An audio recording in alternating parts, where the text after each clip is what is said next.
Students, today we will be starting with your chapter determinants. So first of all, we should know what is determinant. So every square matrix can be associated to an expression or a number which is known as its determinant. Right? Like you know about matrix, this is matrix. Right? This is rectangular arrangement of rows and columns, and this is a matrix of 2 cross 2. Now if I am asked that A is matrix 3 2 5 7 and find the determinant of this matrix, for that case I have to write A in terms of mod A, and this bracket also changes to mod, this type of brackets.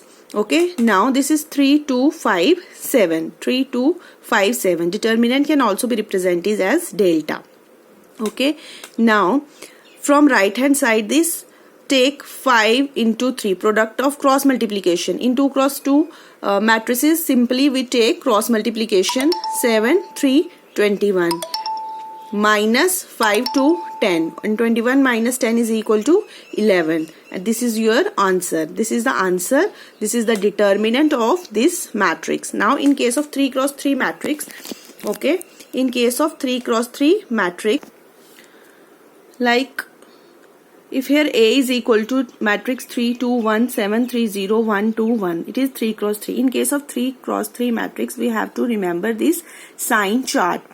First one is positive, then we have to take alternate sign, plus minus plus, this is plus, this is minus, this is minus, this is plus, this is plus, this is minus, this is minus, plus minus minus plus. तो student इसके बाद हमने क्या करना है, जब इसका determinant हमने निकालना है तो we can expand this determinant through any row और एनी कॉलम. हम किसी भी रो, किसी भी R1 R2 R3 या C1 C2 C3 किसी भी एक रो या किसी भी एक कॉलम से इसको एक्सपैंड कर सकते हैं. यूजुअली हम अपने कंफर्टेबल लेवल के हिसाब से अगर देखें तो हम यूजुअली R1 को लेते हैं. अगर मैं R1 को लूं तो स्टूडेंट्स यहाँ पर साइन चार्ट मैंने बता दिया कौन से नंबर पे कौन सा साइन होता है, तो उसके अकॉर्डिंगली अगर मैं R1 से एक्सपैंड करती हूँ तो यहाँ आ जाएगा 3. ठीक है, उसके बाद हमने क्या करना होता है, जैसे मैंने अगर ये वाला 3 लिया तो इसकी रो, इसकी जो कॉलम और इसकी रो, ये वाले सारे एलिमेंट्स मैंने छोड़ने होते हैं, फिर आगे वाले एलिमेंट्स लिखने होते हैं बाकी जो बचे 3 0 2 2 3 0 2 2. उसके बाद अगला एलिमेंट है रो में 2 पे कौन सा साइन है, नेगेटिव, दिस इज -2. अब 2 लिया है तो ये 2 वाला कॉलम भी पूरा छोड़ेंगे और इसकी ये रो भी पूरी छोड़ेंगे, तो पीछे क्या बचा 7 0 1 2 7 0 1 2. अब थर्ड वन क्या है, इसका रो का एलिमेंट 1, और 1 किसका है, प्लस का, पॉजिटिव, +1. अब 1 का ये वाला कॉलम भी छोड़ो और फर्स्ट रो भी छोड़ दो, तो क्या बचा 7 3 1 2 7 3 1 2. तो स्टूडेंट फर्स्ट क्वेश्चन में मैंने यहाँ पर आपको बताया था कि अगर 2 क्रॉस 2 मैट्रिक्स होती है तो उसको सिंपल क्रॉस मल्टीप्लीकेशन और बीच में नेगेटिव साइन आता है. तो यहाँ पर हमारा क्या हो जाएगा, यहाँ राइट हैंड साइड से अगर देखें 3 2 6 माइनस 0 -2 एज इट इज रहा राइट हैंड साइड से, 14 माइनस 0 +1 राइट हैंड साइड से 14 माइनस 3, ये 3, ये आ गया 6 -2 14 +1, 14 में से 3 गए बचा 11. ये आएगा, मल्टीप्लाई करेंगे 6 3 = 18 -28 + 11, ये आ जाएगा 29 -28, ये आ गया हमारा 1 is the answer of this matrix. This is the determinant of this matrix, this is 1. Students, note these two important steps. If any matrix is singular matrix, then mod A is equal to 0, or we can say that if determinant of a matrix is 0, then it is called as singular matrix, and if the determinant of a matrix is not 0, then it is a non-singular matrix. Now students, हम 4.1 discuss करेंगे. 4.1 में हमारे पास simple जो है वो है determinant find out करने हैं. जैसे यहाँ पर फर्स्ट गिवन है 2 4 -5 और 1, तो 2 क्रॉस 2 मैट्रिक्स है सिंपल. तो यहाँ पर राइट हैंड साइड से अगर हम लेंगे तो ये आ जाएगा -2, और ये माइनस साइन आता है जब क्रॉस मल्टीप्लाई में जाते हैं, लेकिन माइनस भी 5 का, तो माइनस माइनस +20, और this is 18. This is mod A not equal to 0. So this matrix is non-singular matrix. Similarly इसमें भी हम क्रॉस मल्टीप्लाई ही करेंगे, तो ये हमारा आंसर आ जाएगा. नेक्स्ट क्वेश्चन देखिए students, if A is equal to 1 2 4 2, then show that mod of 2A is equal to 4 mod of A, this is the 2x2 matrix. तो सबसे पहले हम इसमें 2a निकाल लेंगे। ए हमारे पास ये है 2। जब भी मैट्रिक्स होती है और बाहर कोई स्केलर मल्टीप्लाई होता है, इसका मतलब होता है वो स्केलर मल्टीप्लीकेशन जो हो रही है वो अंदर के सारे एलिमेंट्स को मिलेगी। तो ये 2 सबको मल्टीप्लाई करेगा, अंदर आ जाएगा 2 4 8 4। ठीक है, अब इसका हमने क्या लेना है, मॉड। मॉड मतलब यहाँ पर डिटर्मिनेंट लेना है। डिटर्मिनेंट लेना है 2x2 मैट्रिक्स का। राइट हैंड साइड से स्टार्ट करेंगे स्टूडेंट्स। 4 2 ज़ा 8 माइनस 8 4 ज़ा 32। 8 में से 32 गया, आ गया माइनस 24। ये आ गया हमारा फर्स्ट। ये हमने निकाला डिटर्मिनेंट ऑफ 2a। अब हमने निकालना है 4 डिटर्मिनेंट a। उसके लिए a है हमारे पास, तो पहले डिटर्मिनेंट a का निकाल लेंगे स्टूडेंट्स। राइट हैंड साइड से आ जाएगा 2 माइनस 8, ये आ गया माइनस 6। अब हमने क्या निकालना है, जो डिटर्मिनेंट आया उसको 4 से मल्टीप्लाई करना है, तो आ जाएगा 4 into minus 6 is equal to minus 24। This is our first, this is our second. इसका मतलब LHS is equal to RHS है। इसका मतलब mod of determinant of 2a is equal to 4 determinant a।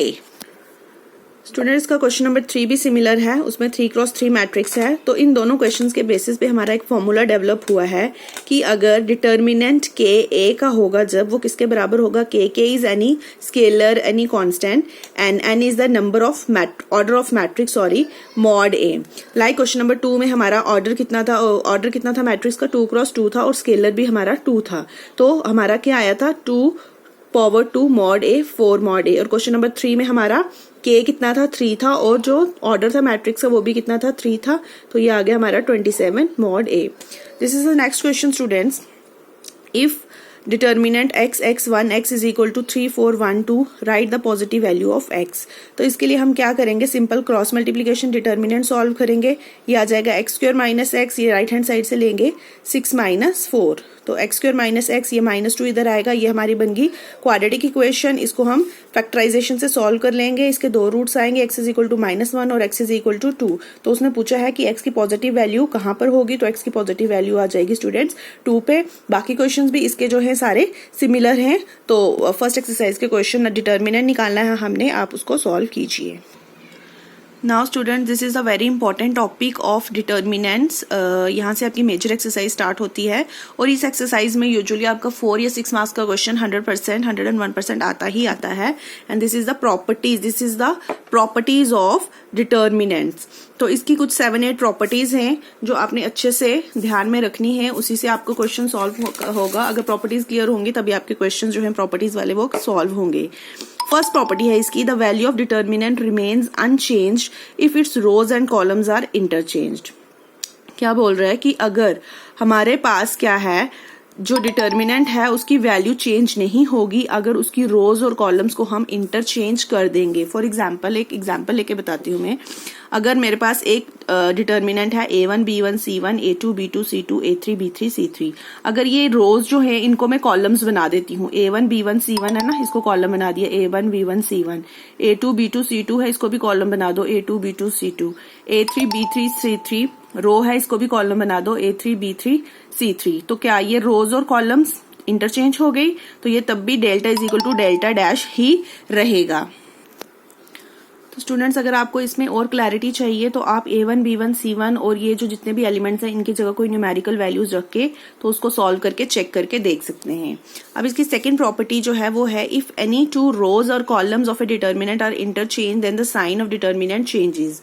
That is, अगर मेरे पास ये determinant है, अगर मैं रो 1 और रो 2 को इंटरचेंज करती हूँ, अगर A1 B1 C1 को इधर R2 में कर देती हूँ और इसको R1 में करती हूँ, तो डिटर्मिनेंट का जो साइन है वो बाहर एक नेगेटिव आएगा। अगर 2 बार चेंजेस होंगी तो 2 नेगेटिव माइनस माइनस प्लस हो जाता है। सिमिलर जो है केस कॉलम के लिए भी है, अगर 2 कॉलम को इंटरचेंज होते हैं तब भी जो डिटर्मिनेंट के बाहर साइन होगा वो चेंज होगा, वो नेगेटिव होगा। Moving towards the third property, if any 2 rows or columns of a determinant are identical, then the value of determinant is 0. ठीक है, तो इसमें क्या है स्टूडेंट्स, हमारी थर्ड प्रॉपर्टी देखिए, अगर कोई भी 2 जो हमारी रोज हैं, जैसे ये 2 रोज आइडेंटिकल हैं, सिमिलरली अगर कोई 2 कॉलम्स आइडेंटिकल होंगे तो वहां हम सीधा 0 लिख सकते हैं। This is the most commonly used property. जब भी हमें प्रूव करना होता है कि डिटर्मिनेंट जो है 0 के बराबर है, तो तब हम ये वाली प्रॉपर्टी अप्लाई करते हैं। ये प्रॉपर्टी ज्यादा अप्लाई होती है क्वेश्चंस में, जहां पर हमने 0 के इक्वल प्रूव करना होता है, तब हम कोई 2 रोज या 2 कॉलम्स जो है वो आइडेंटिकल बना देते हैं। फोर्थ प्रॉपर्टी है, if each element of a row or column of a determinant is multiplied by a constant k, then its value gets multiplied by k. ये आप एग्जाम्पल बताती हूँ मैं आपको. जैसे मेरे पास ये कोई डिटर्मिनेंट है, ठीक है. मान लो मुझे रो 2 में किसी एक स्केलर से मल्टीप्लाई करनी है, सपोज इट बी k, ठीक है. तो अगर मैं किसी एक पर्टिकुलर रो को स्केलर से मल्टीप्लाई कर रही हूं तो उसको मुझे बाहर डिवाइड भी करना पड़ेगा. This is the most important property of a determinant. आप सीधा अकेले ऐसे ही उठ के किसी एक पर्टिकुलर रो या पर्टिकुलर कॉलम को मल्टीप्लाई नहीं कर सकते हैं. अगर आप अंदर मल्टीप्लाई दे रहे हैं तो आपको बाहर उस नंबर को डिवाइड भी करना पड़ेगा. तो देखिए ये नंबर जो है ये इधर चला जाएगा डिटर्मिनेंट के साथ. तो यही ये प्रॉपर्टी कह रही है, if each of the any row और column if each element of a row or column of a determinant is multiplied by a constant k, then its value gets multiplied by k. Then its value is multiplied by k.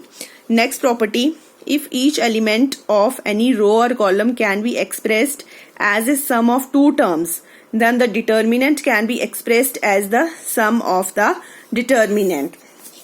तो student इसमें हमारे पास क्या है, हमारे पास है कि अगर हमारे पास ऐसा कोई डिटर्मिनेंट आता है, इसमें क्या कॉम्बिनेशन है दो टर्म्स का, तो इस डिटर्मिनेंट को हम खोल के ऐसे भी लिख सकते हैं a1 a2 a3 b1 b2 b3 c1 c2 c3 plus ये अल्फा बीटा अलग हो जाएगा, बाकी c1 और c2 और c3 as it is he रहेंगी. ठीक है.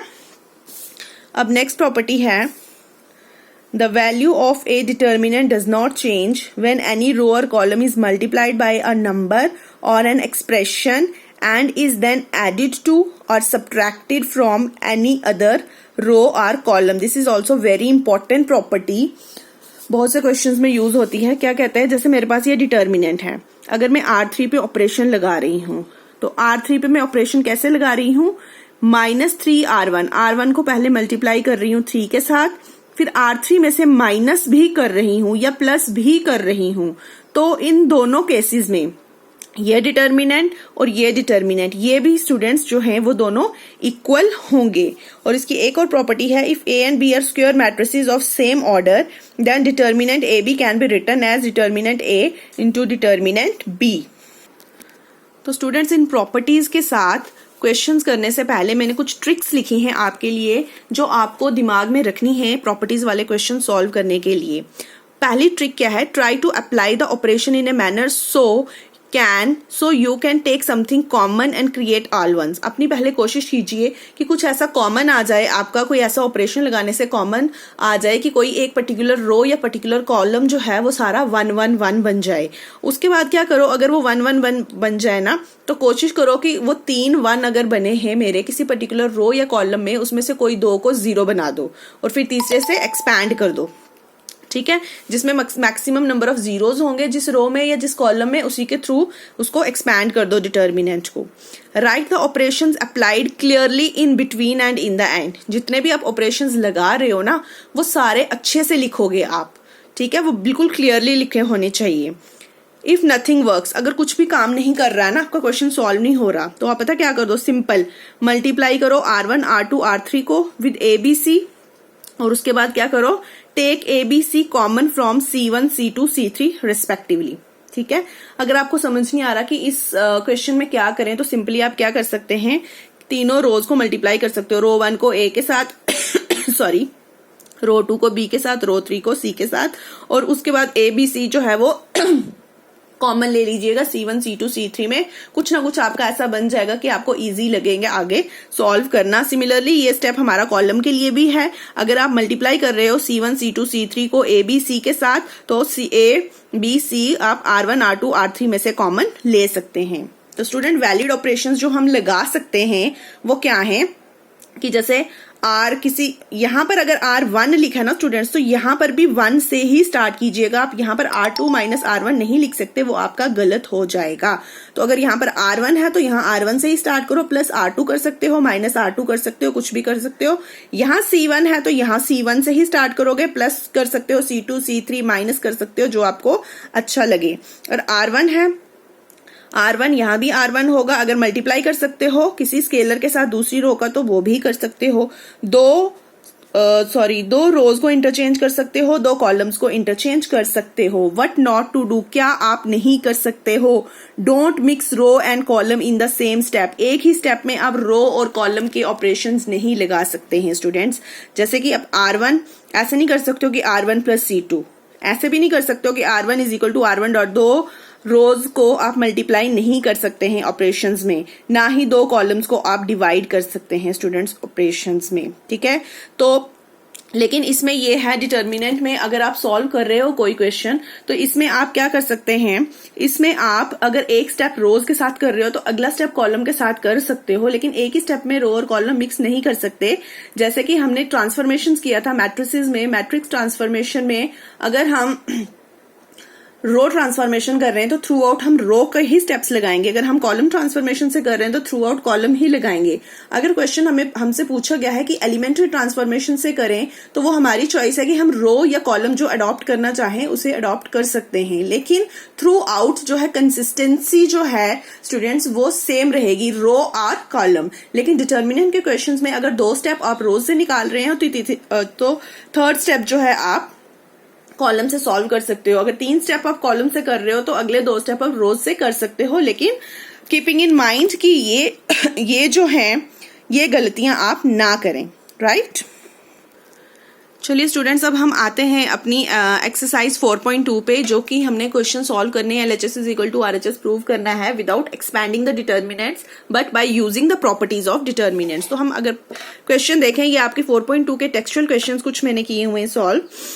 x y z a b c x plus a y plus b z plus c is equal to 0 हमने प्रूव करना है। तो ऑब्वियसली हम LHS लेके चलेंगे।